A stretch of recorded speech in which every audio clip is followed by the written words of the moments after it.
Maths हम तो बहुत दिन से पढ़ा रहे हैं, लेकिन इतना जान लीजिए कि मैथ्स पढ़ाने वाला भी और मैथ्स पढ़ने वाला भी दोनों का मैथ का जब सवाल बनाइएगा तो मैथ के सवाल को पहले समझना होगा वो क्या कह रहा है।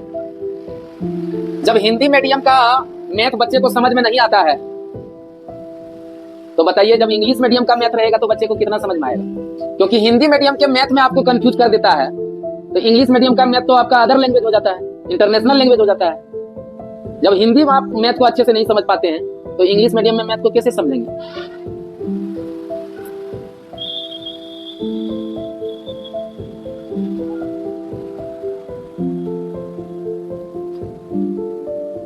So one thing today happened with me. I went to brought the petrol of van in the petrol pump. Okay, at the petrol pump. So many students met there in the school van. So he looking me and laughing.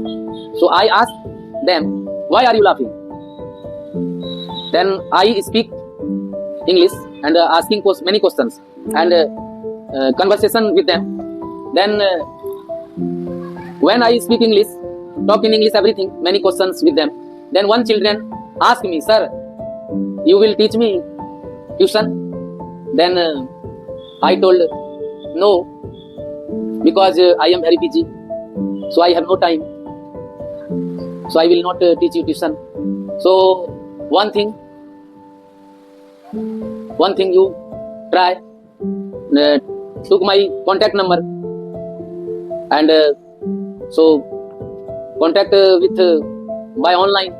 Also I am teaching also I teach by online. Because so what happened, what's your problem, I asked with him, with her. So she told, one girl, she told, sir, in maths I can't understand.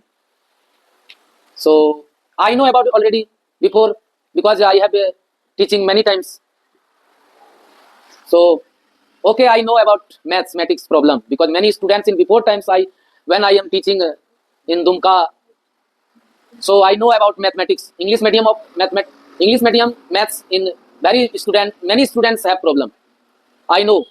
So it's okay, no problem. So then I am talking about that.